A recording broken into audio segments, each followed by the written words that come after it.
Gempa bumi dengan magnitudo 7,6 melanda pesisir Jepang bagian barat pukul 16, Senin waktu setempat. Hingga saat ini, pemerintah Jepang masih terus memperbaharui status keamanan pada wilayah yang terdampak bencana alam itu. Sementara itu, Kementerian Luar Negeri Kemlu mengaku masih terus memantau warga negara Indonesia, WNI.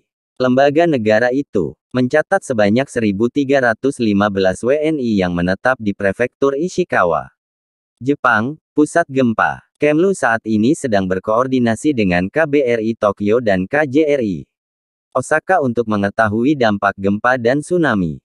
KBRI dan KJRI tengah berkoordinasi dengan otoritas setempat dan simpul masyarakat Indonesia, tulis Kemlu dalam siaran pers diterima CNBC Indonesia. Dalam rilis yang sama diketahui gempa dirasakan pula di wilayah prefektur Niigata, Toyama, dan Fukui, Nagano, Gifu, Tokyo, Yamagata, Fukushima, Ibaraki, Tochigi, Gunma, lalu Saitama, Shizuoka, Aichi, Mi, Shiga, Kyoto, Osaka, Hyogo, Nara, Tottori, Iwate, Miyagi, dan Akita. KBRI Tokyo dan KJRI Osaka telah mengeluarkan imbauan agar masyarakat WNI tetap waspada atas gempa susulan dan tsunami dan selalu memantau informasi dan arahan otoritas setempat. Peringatan tsunami di sepanjang pesisir barat Jepang masih belum dicabut hingga malam hari ini waktu Jepang, jelasnya. Sebelumnya, Badan Meteorologi Jepang mengeluarkan peringatan tsunami besar untuk prefektur Ishikawa dan peringatan tsunami rendah untuk wilayah pesisir barat Honshu lainnya hingga Hokkaido. Peringatan serupa juga diberikan oleh tetangga Jepang seperti Rusia, Korea Utara, dan Korea Selatan. Namun saat ini, peringatan tsunami besar di wilayah Ishikawa diturunkan menjadi tsunami biasa. Ini berarti laut masih dapat menimbulkan gelombang hingga 3 meter. Peringatan ini berarti warga yang tinggal di wilayah pesisir masih belum diizinkan untuk kembali ke rumahnya, kata juru bicara pemerintah Jepang, Yoshimasa Hayashi, dikutip Guardian.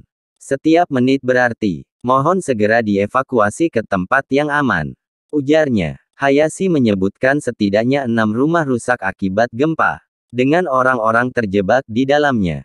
Selain itu, akibat gempa, kebakaran terjadi di kota Wajima, prefektur Ishikawa, dan listrik padam di lebih dari 30.000 rumah tangga. Militer Jepang mengambil bagian dalam upaya penyelamatan.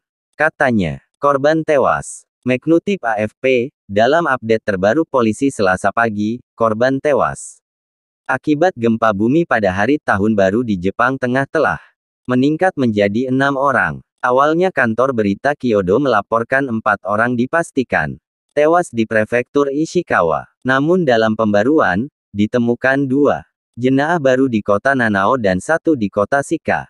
Media milik pemerintah, NHK, melaporkan beberapa orang mengalami luka ringan ketika mereka tersandung dan terjatuh saat melarikan diri. Sebagian juga terluka setelah tertimpa benda jatuh dari rak kereta cepat di daerah tersebut dihentikan, meskipun beberapa bagian layanan kembali normal pada malam hari. Beberapa bagian jalan raya juga ditutup dan pipa air pecah, menurut NHK. Gempa susulan seminggu ke depan. Badan Meteorologi Jepang mengatakan dalam konferensi pers yang disiarkan secara nasional bahwa lebih banyak gempa besar dapat terjadi di wilayah tersebut dalam seminggu ke depan, terutama dalam 2 atau 3 hari ke depan. Lebih dari selusin gempa kuat telah terdeteksi di wilayah tersebut, dengan risiko memicu tanah longsor dan rumah-rumah runtuh. Menurut badan tersebut, Perdana Menteri Jepang, Fumio Kishida, menjelaskan bahwa pihaknya telah mendirikan pusat darurat khusus untuk mengumpulkan informasi mengenai gempa dan tsunami dan menyampaikannya dengan cepat kepada penduduk untuk memastikan keselamatan. Jepang adalah negara yang sangat rawan gempa, namun peringatan tsunami sebesar Senin kemarin belum dikeluarkan sejak gempa besar dan tsunami menyebabkan kehancuran pembangkit listrik tenaga nuklir.